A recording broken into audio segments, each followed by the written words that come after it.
We are Steve and Jill. Together, we've been buying and reselling land since the 90s. Our data-centric approach leaves our buyers asking, how can you sell it so cheap? Here on the Land Academy Show, We answer that and more. Steve and Jill here. Hello. Welcome to the Land Academy Show, entertaining land investment talk. I'm Stephen Jack Putella. And I'm Jill DeWitt, broadcasting from the Valley of the Sun on New Year's Eve. I can't believe it. Yay. We've been doing this show. This is like show number 1667. Amazing. Today, Jill and I, well, it's Jill Friday. She's going to talk about New Year's land investors resolutions. 1667. That sounds like a year, like wonder what happened in 1667. You know, it's kind of funny. Yeah. Yep. Cool. I have some good notes. I came up with a cute little, don't read my notes. Oh, good. Okay. I came up with a cute little saying that I'm going to share too about this. Before we get into it, let's take a question posted by one of our members on the landinvestors.com online community. It's free, and don't forget to subscribe on the Land Academy YouTube channel and comment on the shows you like.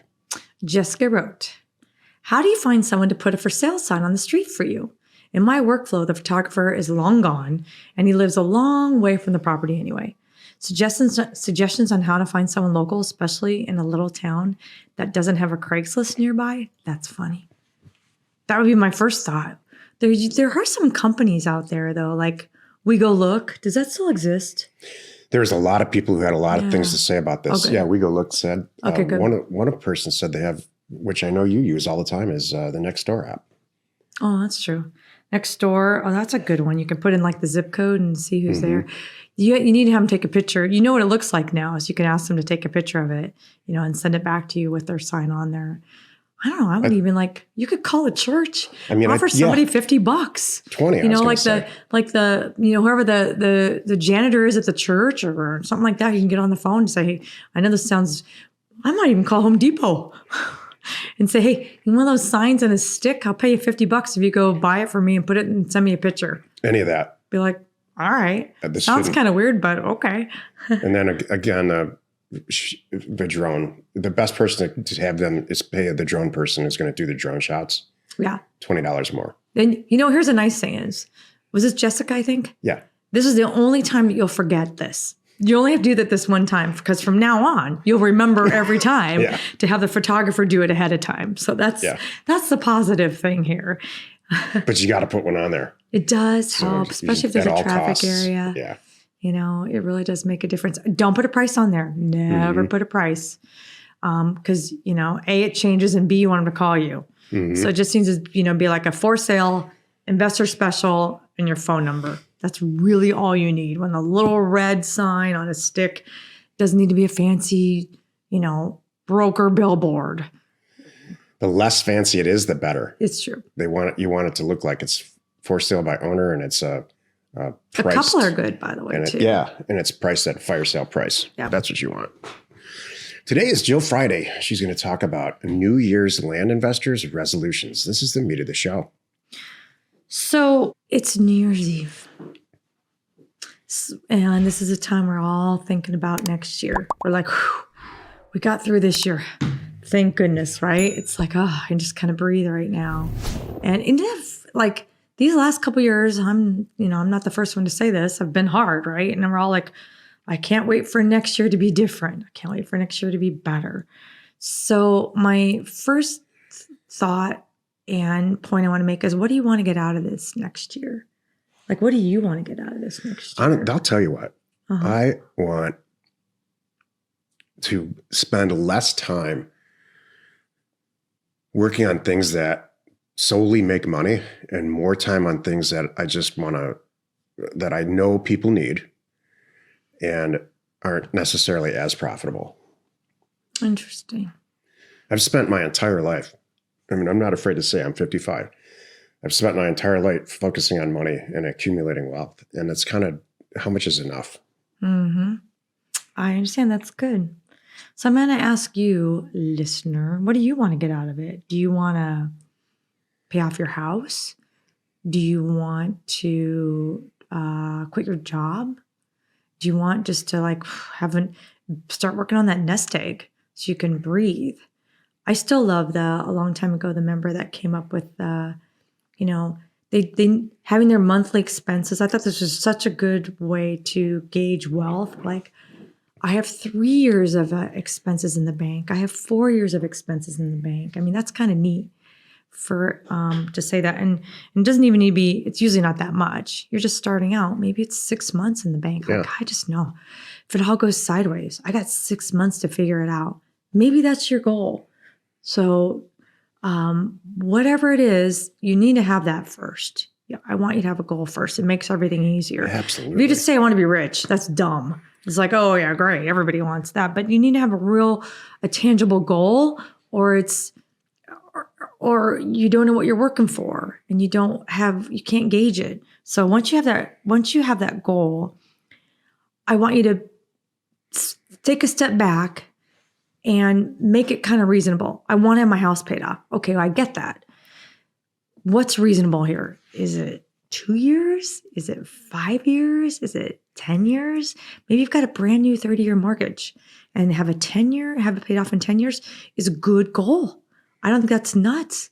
So whatever it is, make it kind of reasonable and work it backwards.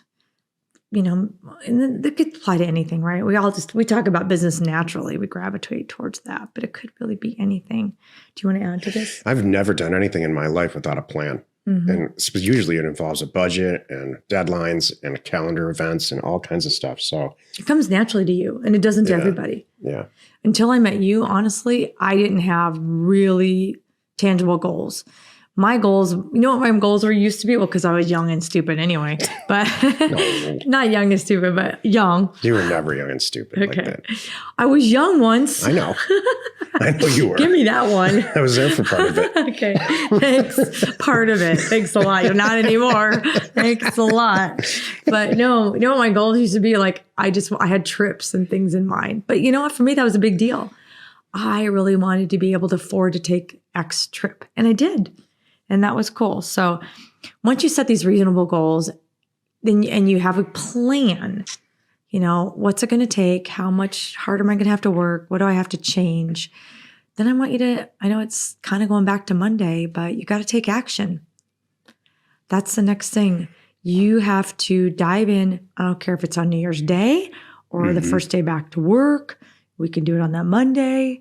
Whatever it is, you need to take some action and start moving in that direction. And it won't be perfect, but you just got to start doing it.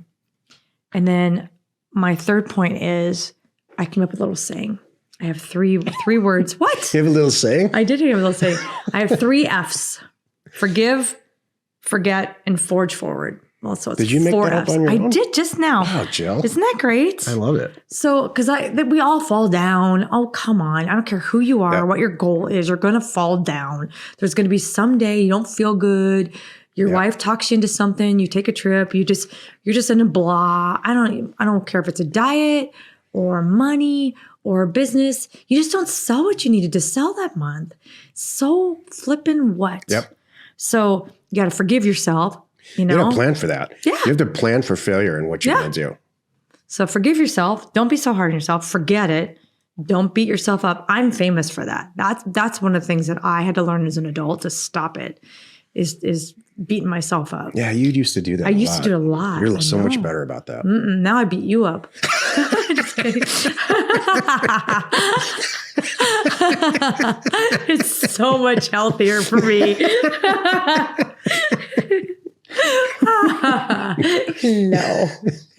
No, but that was hard. So yeah. And then you just kind of forge forward, you know, like, all right, I'm going to work double hard today. And I'm going to, whatever I tripped on, I'm going to watch for it, and I'm going to try not to trip again. You know what most people could do this year that will change their life forever is find a business partner. Yeah. The day that Jill and I joined forces it was forever changed. She is great at the stuff that I don't want to do, and vice versa. Mm-hmm. So it took out all the sales part of this. It's just that never came naturally to me. The other stuff did. And when I didn't have to do that, and Jill was 10 times better at it anyway, and then she started putting people below her to do it. What a life changer. Mm-hmm. That might be your whole goal for next year. I love this side of the business. I hate this side. I need a partner. That's a great goal. In Discord, there's a whole section for partners wanted, partnerships wanted. It could even be another great goal is because I see a lot of people doing this. They're afraid to expand a little bit. Hire that employee, make it part-time, make it 1099 so you could turn it on, turn it off, and, as needed. And be real clear about it. Be very upfront and honest about what your needs are and what you're expecting. But if you don't take these steps, you're not going to get there too. So you gotta, that's mine, circles all back to, but push yourself. You got to push yourself. I want you to have a really awesome 2022.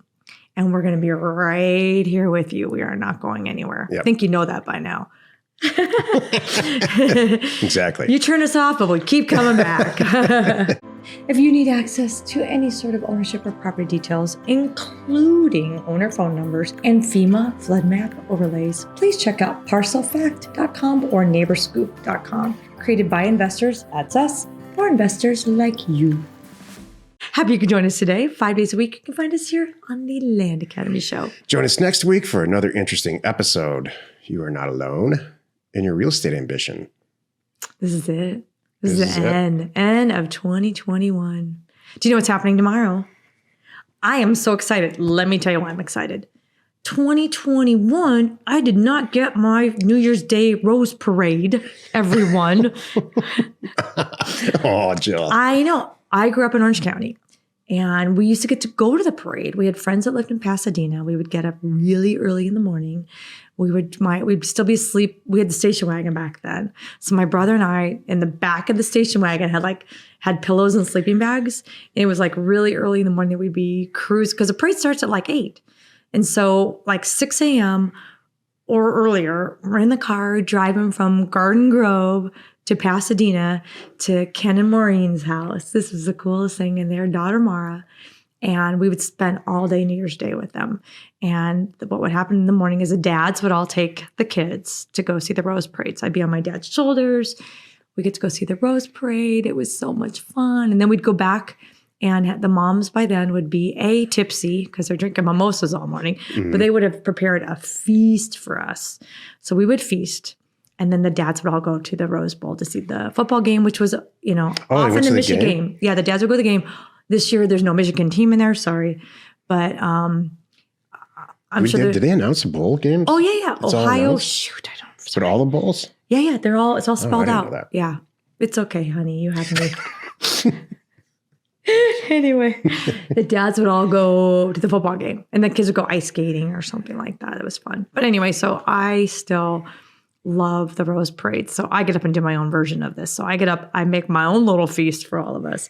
I'm drinking my own mimosas, and I am watching the Rose Parade. Yep. So if your mom taught you how to drink a mimosa, that's for sure. She taught me how to drink. That's true. So there's 2 things you learned this week. There's number 2 that my mom did right. Independent, drink. Just kidding. Those go together, actually. They kind of do. So if you are watching the Rose Parade, I will be right there with you. And this one you'll kind of stumble out at, 10 o'clock and say, what did I miss? And I'll say, oh, you got to see these dogs skiing, right? On a float. There's always something like that. It's cool.